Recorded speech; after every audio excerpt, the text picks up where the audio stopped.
हरे राम हरे राम राम राम हरे हरे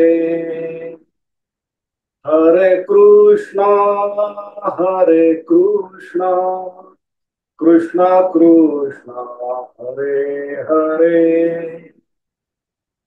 हरे राम राम राम हरे हरे हरे कृष्णा कृष्णा कृष्णा हरे हरे सद्गुरुनाथ महाराज की जय।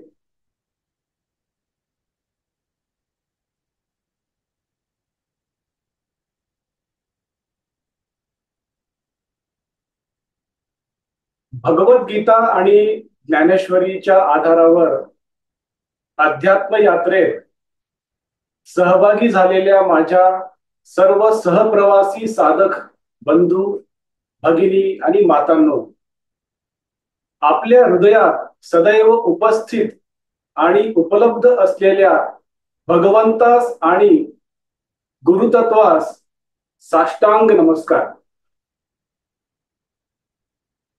आपण सर्वजण आत्मोन्नतीसाठी आनंदाची साधना करत आहोत। या अध्यात्म यात्रेचा एक एक टप्पा आपण भगवंताच्या इच्छेने, गुरूंच्या कृपेने आणि आई वडिलांच्या भक्कम आशीर्वादाच्या आधारानेच करत आहोत। या अध्यात्म यात्रेचा शेवटचा टप्पा म्हणजे भगवंताची ओळख आणि भगवंताचा नित्य सानिध्य हा असणार आहे। या प्रवचन मालिकेचा पवित्र, अतिशुद्ध आणि प्रामाणिक उद्देश म्हणजे आपली जीवनाच्या 5 स्तरावर शारीरिक, मानसिक, भावनिक, बौद्धिक आणि आध्यात्मिक स्तरावर परिपूर्ण उन्नती, प्रगती व्हावी आणि आपण अंतर्बाह्य आनंदी, शांत, समाधानी, प्रसन्न, प्रेमळ, विनम्र आणि शारीरिक दृष्ट्या सुद्धा निरोगी व्हावे। हे करत असताना आपल्या सुयोग्य अशा आचरणामुळे आपल्या गुरूंची आणि आपल्या आई वडिलांची प्रतिष्ठा वृद्धिंगत व्हावी आणि त्याचा परिणाम म्हणून आपल्यावर भगवंताची आणि गुरूंची पूर्ण कृपा प्राप्त करण्याची योग्यता आपल्यातही निर्माण व्हावी, हाच या प्रवचन मालिकेचा अतिपवित्र, अतिशुद्ध आणि प्रामाणिक उद्देश आहे। साधक बंधू भगिनी आणि मातांनो,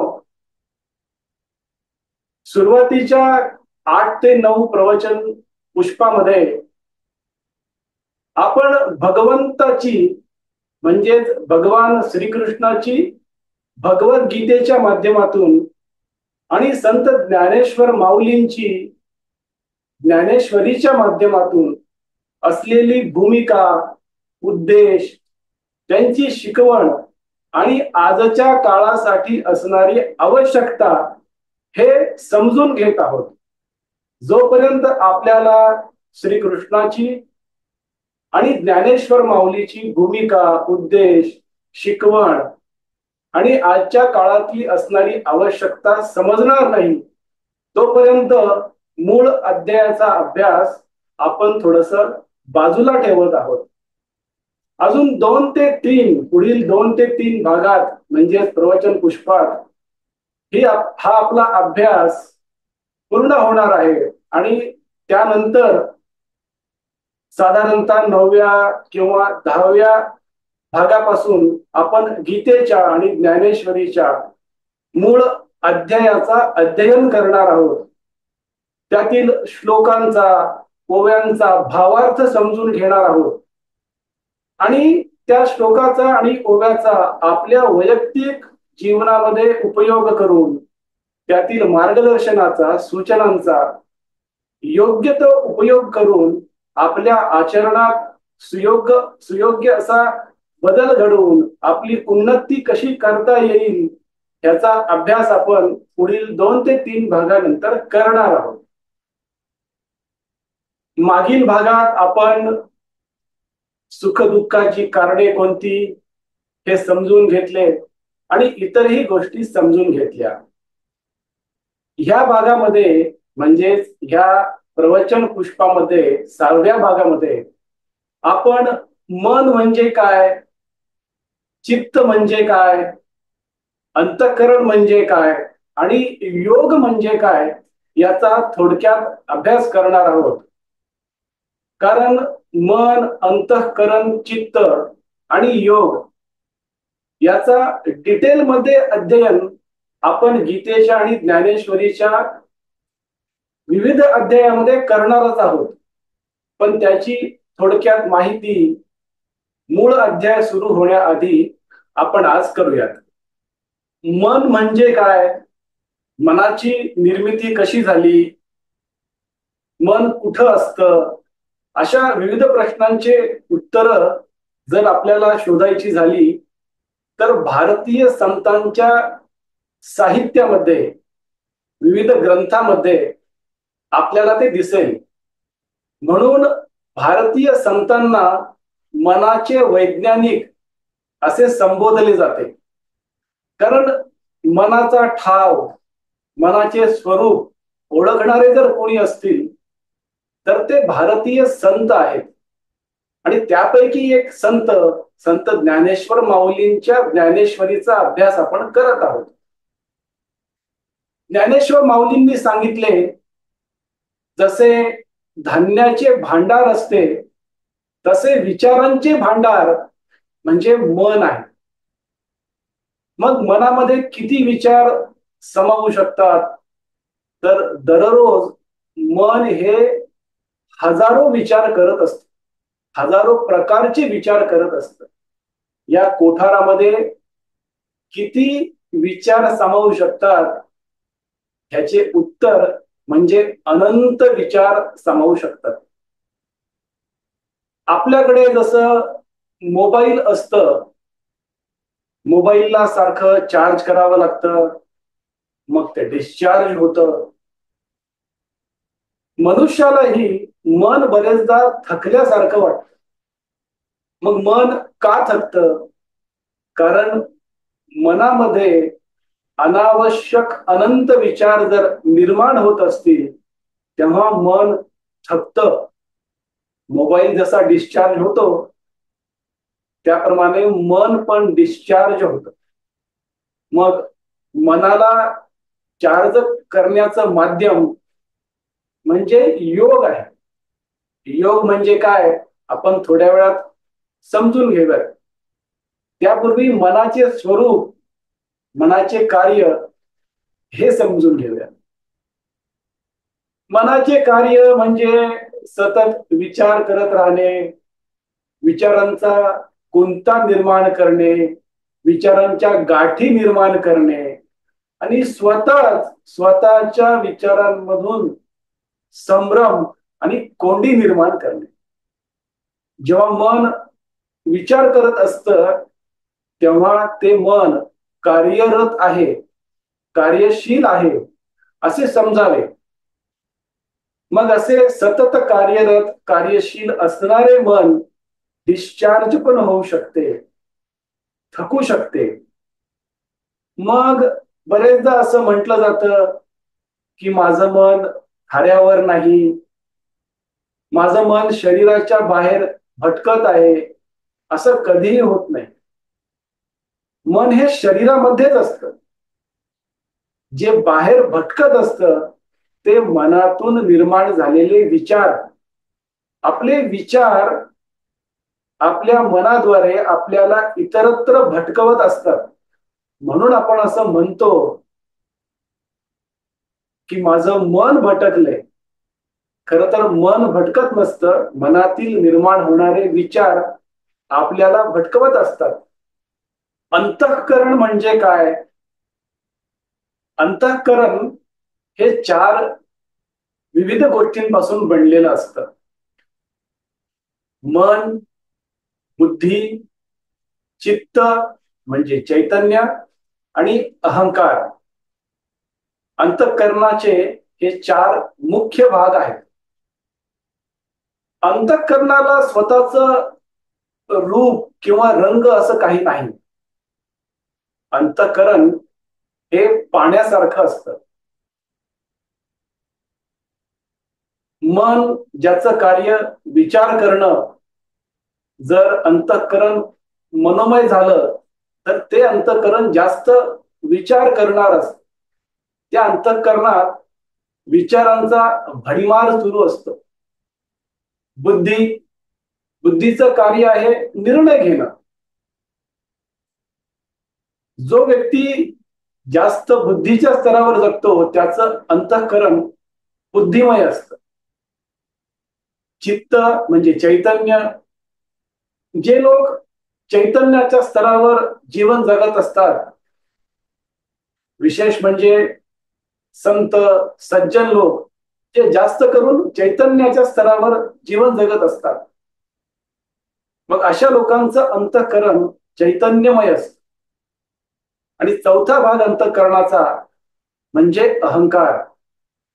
अहंकाराचा साधा अर्थ म्हणजे ओळख.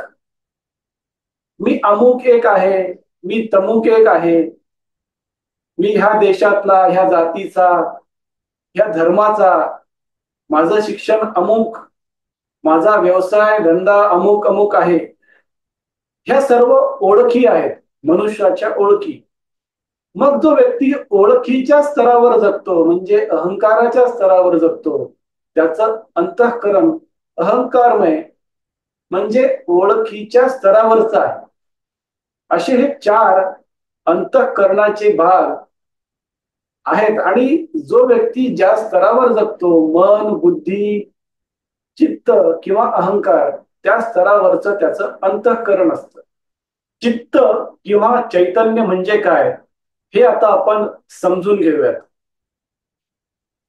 बरेचदा असे आढळते की चित्त म्हणजे मन असा गैरसमज, अशी चुकीची व्याख्या बरेच जणांकडून केली जाते.